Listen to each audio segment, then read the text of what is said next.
In section 13.4, we talk about the flaws of apportionment methods.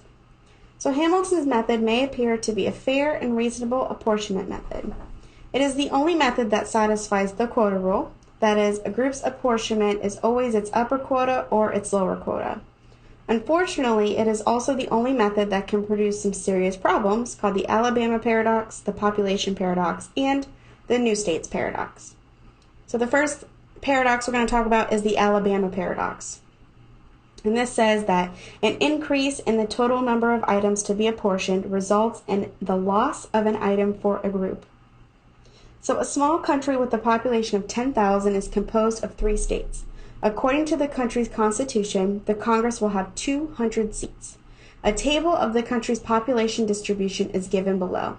Use Hamilton's method and show that the Alabama paradox occurs if the number of seats is increased to 201. So the first thing that we need to do is find the standard divisor.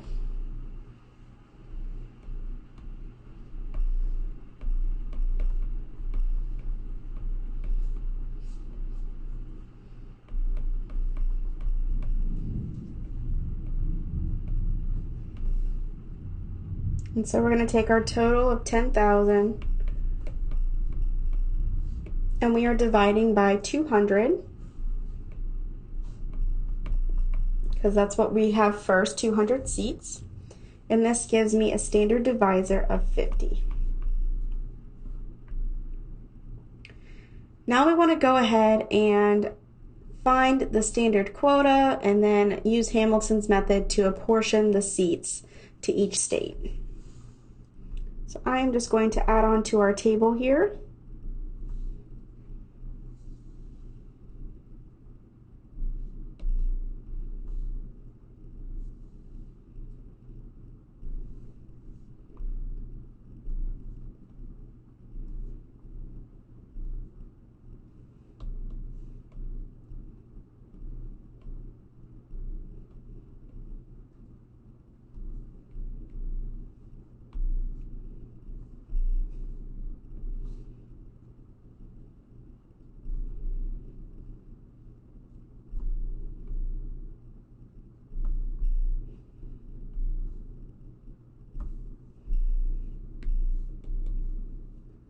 So we need to find the standard quota.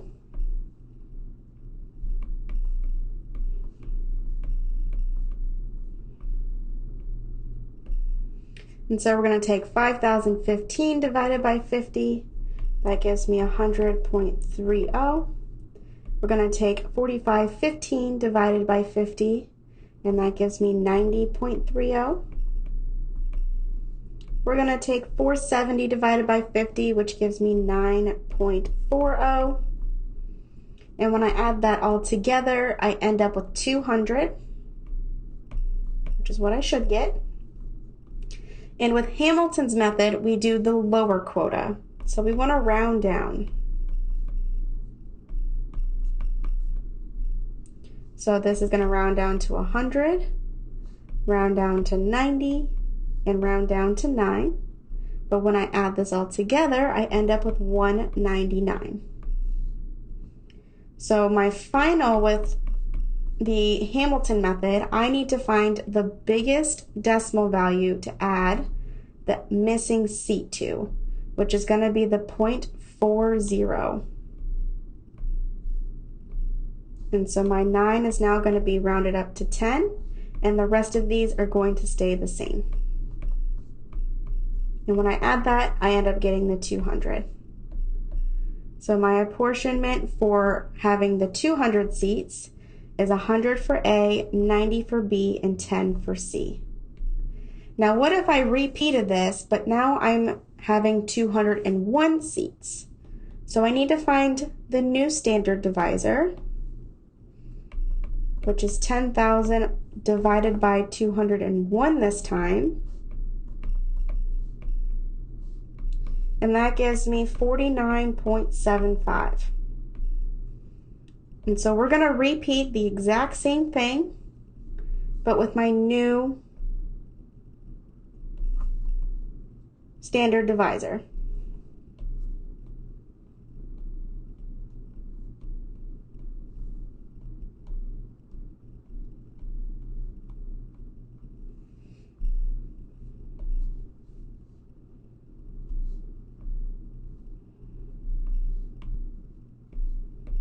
So let's go ahead and divide A, B, and C by the 49.75.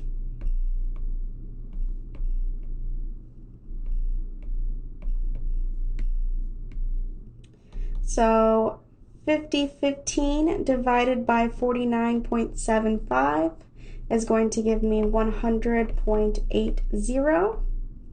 45/15 divided by 49.75 is going to give me 90.75. And 470 divided by 49.75 is going to give me 9.45. And so rounding these down, I get 100, 90, and 9.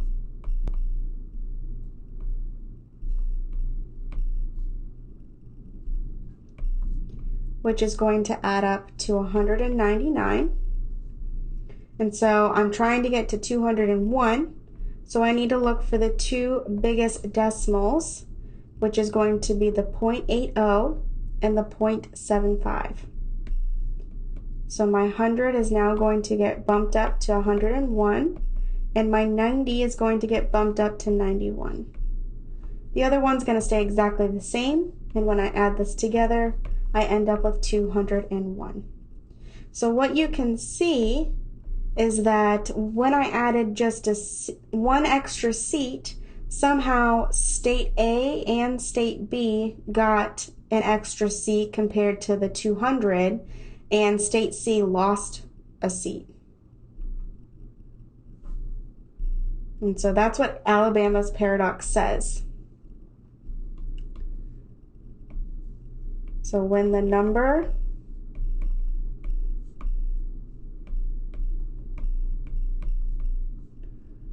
of seats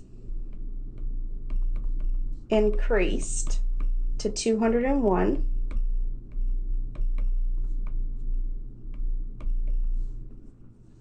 state C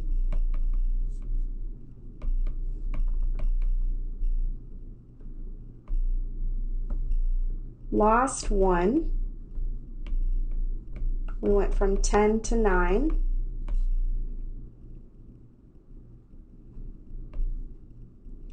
So the Alabama paradox is saying that the larger states,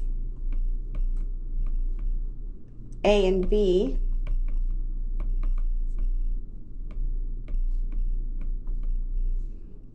benefit at the expense of C.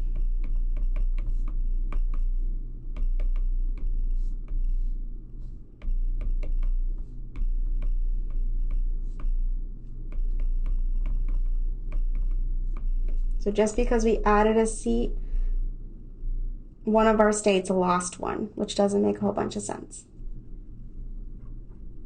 Let's talk about the population paradox.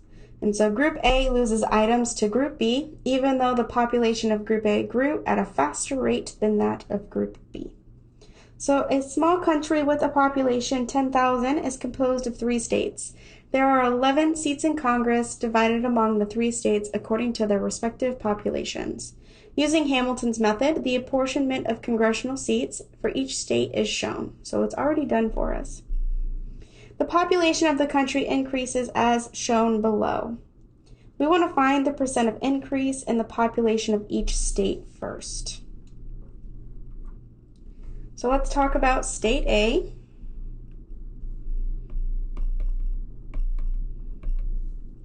So it has increased from 560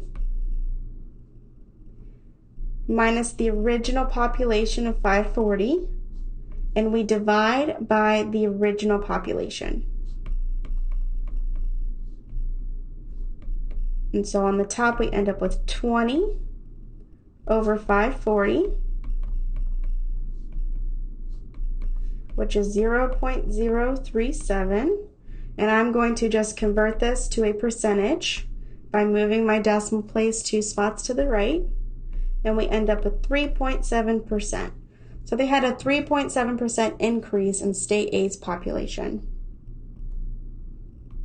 Let's go ahead and talk about state B.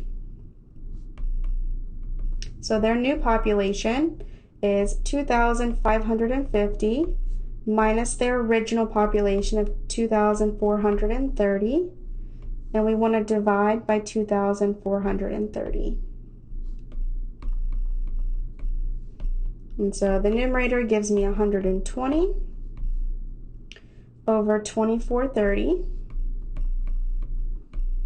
And so the decimal that I got is 0.049, which, again, converting that to a percentage, we end up with 4.9% as an increase.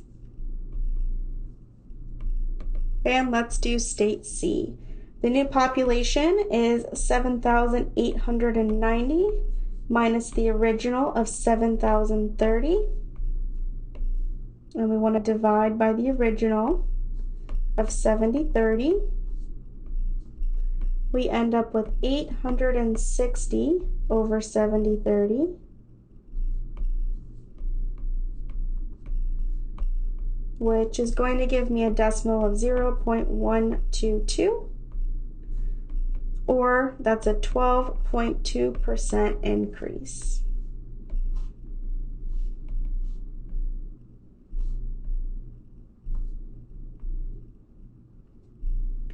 So we want to use Hamilton's method to show that the population paradox occurs.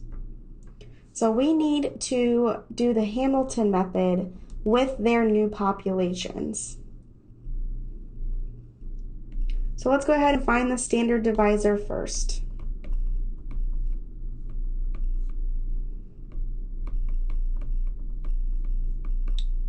Their new total population is 11,000, and we're dividing this among the 11 seats that they have in Congress.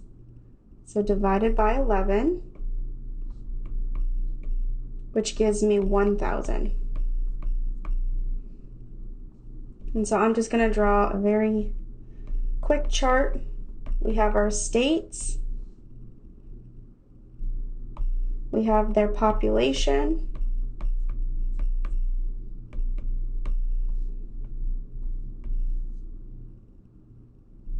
we're going to do the standard quota,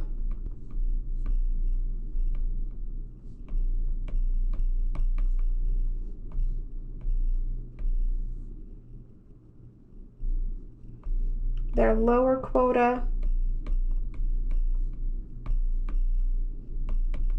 and then the final apportionment.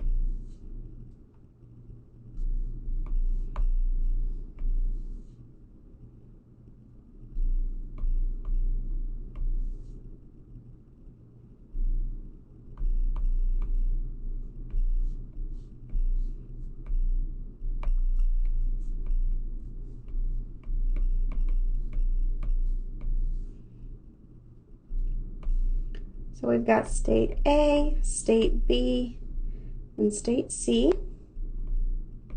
And I'm just going to add the total in at the bottom.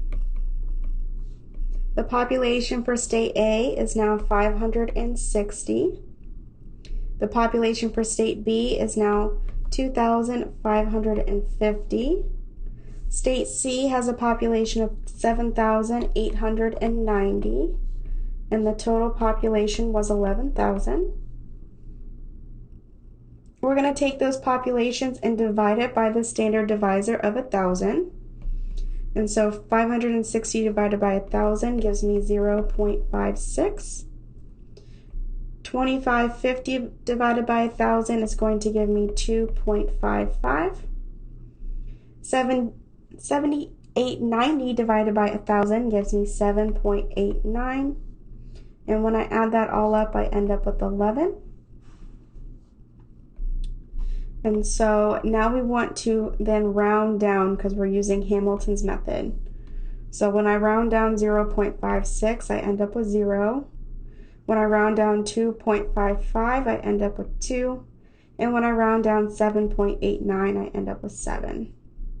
Which when I add this up, my total is 9. So I have 2 extra seats that need to go somewhere. So with the 2 biggest decimal parts, we have 0.89 and then also 0.56. So my 0 is now going to become a 1 My 2 stays the same. 7 goes to 8. And when I add that together, I end up with the 11.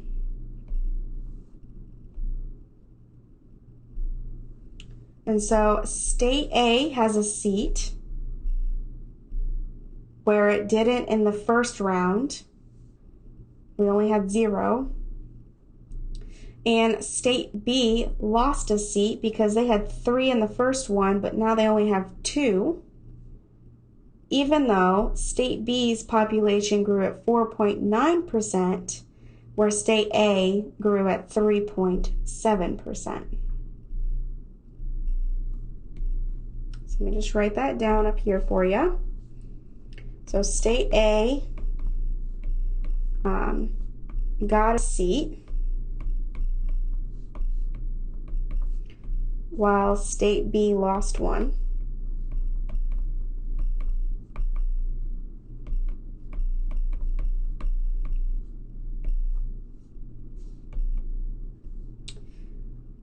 And this is even though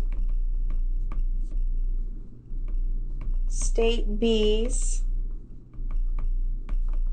population grew faster.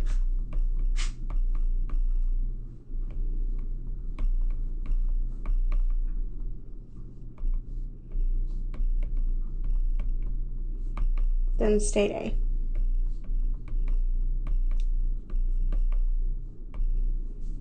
And so that's what the population paradox means, is even though that the population increased at a faster rate, somehow they lost a seat, and somebody who grew at a slower rate gained a seat. And the last one is the new states paradox, and this just says that the addition of a new group changes the apportionments of other groups. So a school district has 2 high schools, East High with an enrollment of 1688 students and West High with an enrollment of 7912 students. The school district has a counseling staff of 48 counselors who are apportioned to the schools using the Hamilton's method. This apportionment results in 8 counselors assigned to East High and 40 counselors assigned to West High. And you can see it in the table below. The standard divisor, which is the total population divided by the number of allotted items, or in this case 9,600 divided by 48, is 200. Let's suppose that a new high school, North High, with a population of 1,448 students is added to the district. Using the standard divisor of 200 students per counselor, the school district decides to hire 7 new counselors for North High. Show that the new states paradox occurs when the counselors are reapportioned.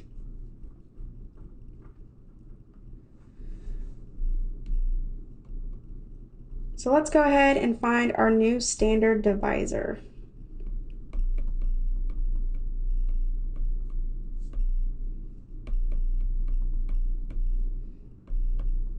Well, the old population was 9,600, and I'm adding another 1,448 students to the mix. We had 48 guidance counselors to begin with, and we are adding another 7. And so on the top, we end up with 11,048 students total. And we have 55 guidance counselors available. And so we end up with 200.87 as a standard divisor. So let's go ahead and draw a table up here. We've got the school. We have their population.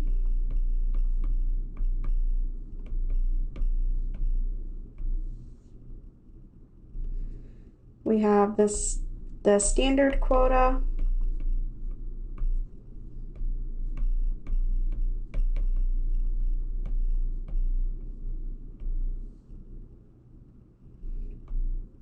We have the lower quota because this is Hamilton's method.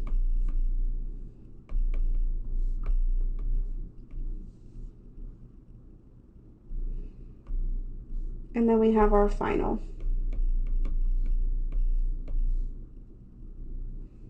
So for schools, we have East, West, and North.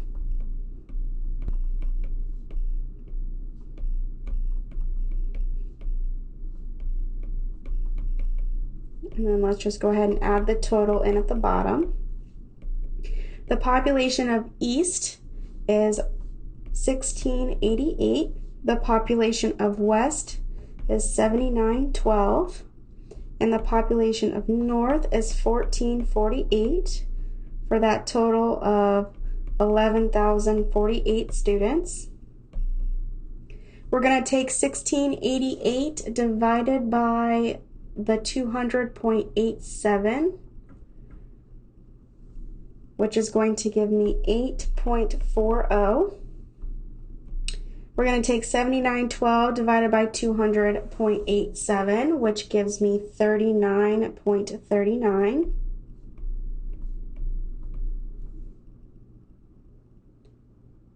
And then we're going to take 1448 divided by 200.87, and that gives me 7.21. And when I add that all together, I get the 55 counselors I'm supposed to. We're going to go ahead and round these down.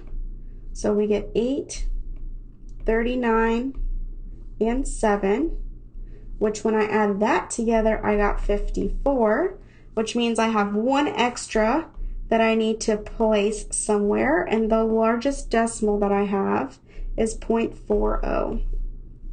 So it's going to get rounded up to 9, and 39 and 7 are going to stay the exact same.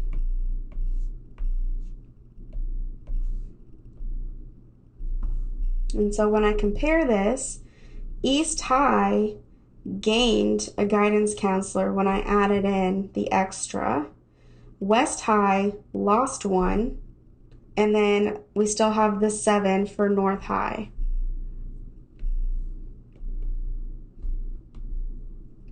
And so East had 8 counselors to begin with.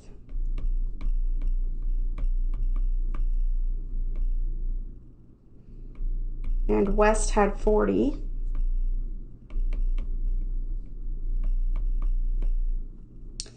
After North was added,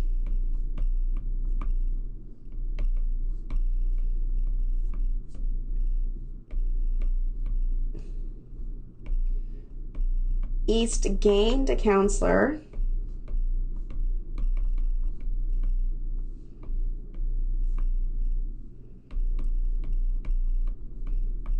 And West lost one.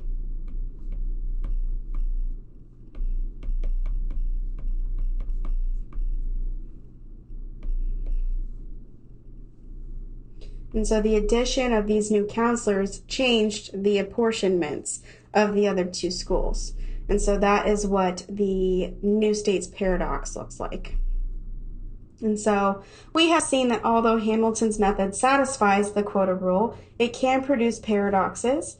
By contrast, Jefferson's, Adams, and Webster's methods can all violate the quota rule, but they don't produce paradoxes. So they all have problems with them, essentially. Now, is there an ideal apportionment method? Again, the answer is no. In 1980, mathematicians Michelle Belinsky and H. Peyton Young proved that there was no apportionment method that avoids all paradoxes and at the same time satisfies that quota rule.